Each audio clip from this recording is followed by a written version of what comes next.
પાલનપુર તાલુકાનું સૌથી મોટું ગણાતા ગઢ ગામના માર્ગો ઉપર ઠેર ઠેર પડેલ ગાબડાથી ગ્રામજનો ત્રાહિમામ પોકારી ઉઠ્યા છે।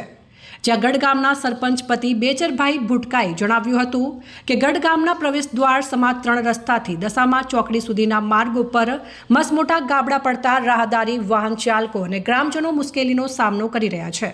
જ્યાં આ ગાબડાને કારણે અકસ્માતો સર્જાય છે, ત્યારે અકસ્માત સર્જનાર ગાબડાનું માર્ગ અને મકાન વિભાગ દ્વારા સત્વરે સમારકામ કરવામાં આવે તેવી ગ્રામજનોમાં માંગ ઉઠવા પામી છે। મારું નામ બેચરભાઈ ભીખાભાઈ ભુટકા। ગઢ 3 રસ્તાથી દશામા સુધી મુખ્ય પ્રવેશ દ્વારથી દશામા ચોકડી સુધી ઠેર ઠેર મોટા ગાબડા પડેલ છે। ત્યાં SBI આગળ તો એટલો મોટો ખાડો પડેલ છે કે આ બાજુ વાહન જતું હોય તો આ બાજુ જવા માટે પબ્લિકને બહુ તકલીફ પડે છે। એટલે સત્વરે ખાડા પુરાવા માટે અમારે જિલ્લા પંચાયતને નમ્ર વિનંતી છે। દૂધ મંડળી આગળ પણ વારંવાર ખેડૂતો દૂધ ભરાવા આવતા હોય તો એમનું દૂધ આખો દિવસ મહેનત કરી અને દૂધ ભરાવા આવતા હોય અને એ લોકોનું દૂધ ઘણી વખત ઢળી જતું હોય છે અને નાના મોટા અકસ્માત બી થતા હોય છે।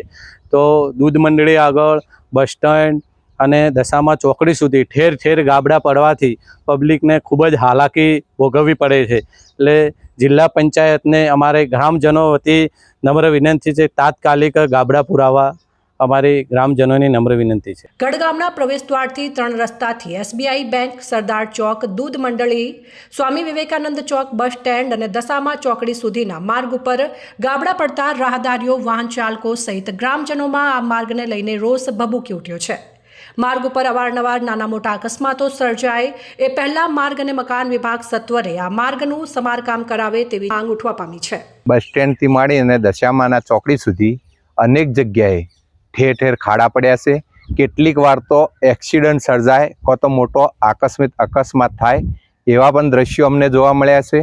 તો અમારી તંત્રને નમ્ર વિનંતી છે કે આ પડેલા ખાડાઓને તાત્કાલિક અસરથી કામગીરી કરી અને એને પૂર્ણ કરે, જેથી ગામની અંદર થતા કોઈ પણ આકસ્મિક એક્સિડન્ટો ન થાય। ગઢ ગામના પ્રવેશ દ્વાર સમા ગઢ ગામમાં જવાનો માર્ગ 3 વર્ષ અગાઉ બિસ્માર હાલતમાં હતો, જ્યાં તંત્ર દ્વારા આ માર્ગને લાખોના ખર્ચે નવીન બનાવવામાં આવ્યો હતો। જોકે આ માર્ગને હજુ 3 વર્ષ જેટલો સમય વીત્યો છે, ત્યાં આ માર્ગની સાઈડો ઉખડી ગઈ છે અને ઠેર ઠેર જગ્યાએ ભ્રષ્ટાચારના ગાબડા પડતા કોન્ટ્રાક્ટર દ્વારા બનાવેલ આ માર્ગની ગુણવત્તા ઉપર અનેક સવાલો ઉઠવા પામ્યા છે।